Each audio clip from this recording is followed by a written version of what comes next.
Ask climate experts about the most effective changes individuals can make to help fight global warming, and flying less, or not at all, is sure to be high on the list.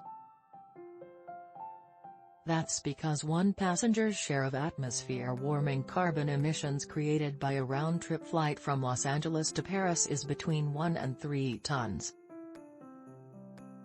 For comparison, the average American car currently emits about 4.6 tons of carbon during an entire year of driving.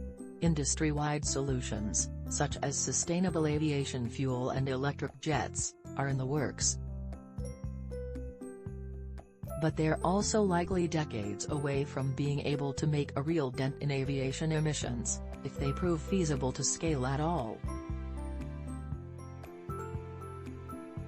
Some environmentalists say anyone unwilling to severely curtail their flying habits for the sake of the planet is denying the severity of the climate crisis.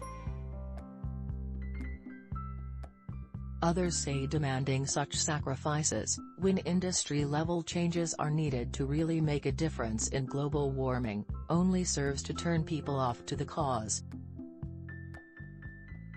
And what about people who need to travel for work or to see loved ones? And those who love nature and want to experience wild places but may not have schedules or budgets that allow for cleaner modes of transportation? Such questions understandably, and rightfully, are causing angst for climate-conscious travelers, said Scott Fruin, a USC professor who studies the health effects of air pollution and is himself a travel lover. They're kind of in opposition, the desire to enjoy the planet and to not hurt it, Fruin.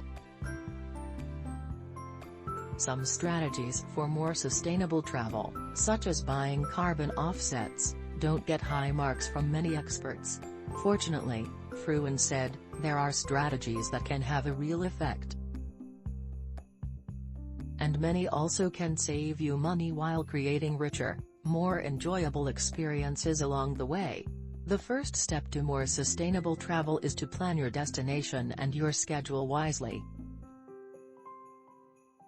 And that starts by considering locations closer to home. People do kind of assume that the further they travel, the better the place is, Fruin said. But he pointed out that we have tremendous diversity of landscapes in the U.S., including in our state and national parks. If you do a little research, he said, you might be surprised at how many great spots are close to home. So that's something that can save you a lot of carbon emissions, but also save you a lot of time and money. If you are planning to hit popular tourist spots, such as Yellowstone or Yosemite National Parks, consider the timing. Traveling outside peak summer season makes for less intense impacts on environment and wildlife, plus you'll encounter much smaller crowds. Another tip is to avoid making your schedule too ambitious and embrace what is known as slow travel.